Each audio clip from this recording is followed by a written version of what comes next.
இப்போ சங்கரலிங்கெல்லாம் போராடினாரு, அதெல்லாம் வந்து சீமான் ஏற்றுக்கலையா? அதெல்லாம் ஏற்றுக்க மாட்டார் அவர். அவர் இன்னொரு நாள் வந்து இப்போ ஏற்கனவே பாரதியார் தமிழ்நாடுன்னு வச்சுட்டாருன்னா அவர் எதுக்கு போராடினாரு? அந்த கேள்வியை நம்ம சீமான்ட்ட தான் கேட்கணும். அந்த ஒரு அட்ஜஸ்ட்மெண்ட் வச்சு வந்து பார்த்தீங்களா 61 அந்த அட்ஜஸ்ட்மெண்ட்டின் பேரில் தான் அந்த திருநெல்வேலியில் வச்ச கல்வெட்டில் தமிழில் தமிழ்நாடுன்னு இருக்கு. அது தமிழாக இருந்தால் தான் தமிழ்நாடு. அதே காலகட்டத்தில் ஆங்கிலத்தில் எங்கேயாவது அடிக்கல் நாட்டியிருந்தாங்கன்னு அங்கே மெட்ராஸ் பிரசிடென்சி தான் இருக்கும். புரியுதுங்களா? ஸோ இவங்க பூராமே சேர்ந்து உருட்டுறது. ஏன்னா இந்த தமிழ்நாட்டுக்கு தமிழ்நாடுன்னு பேர் வச்சது மட்டும் இல்லாமல் சட்டமன்றத்திலே சொன்னார், இன்று நான் ஒரு 3 காரியங்கள் செய்திருக்கிறேன். தாய் திருநாட்டுக்கு தமிழ்நாடு என்று பெயர் வைத்திருக்கிறேன். சுயமரியாதை திருமணங்கள் சட்டப்படி செல்லும் என்று பெயர் வைத்திருக்கிறேன் 67.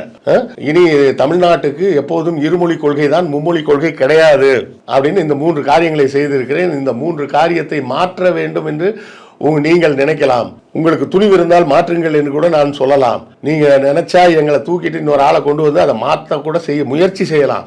ஆனா அந்த முயற்சி செய்யும் போது மக்கள் கொந்தளிப்பார்கள் ஒரு அச்சம் இருக்கும்ல. அந்த அச்சம் இருக்கும் வரை இந்த அண்ணாதுரை தான் தமிழ்நாட்டின் முதலமைச்சர் அப்படின்னா அன்னைக்கே சட்டசபையில பஞ்சு டயலாகே பேசியிருக்காரு இந்த பேர் கொண்டு வந்ததுக்காக.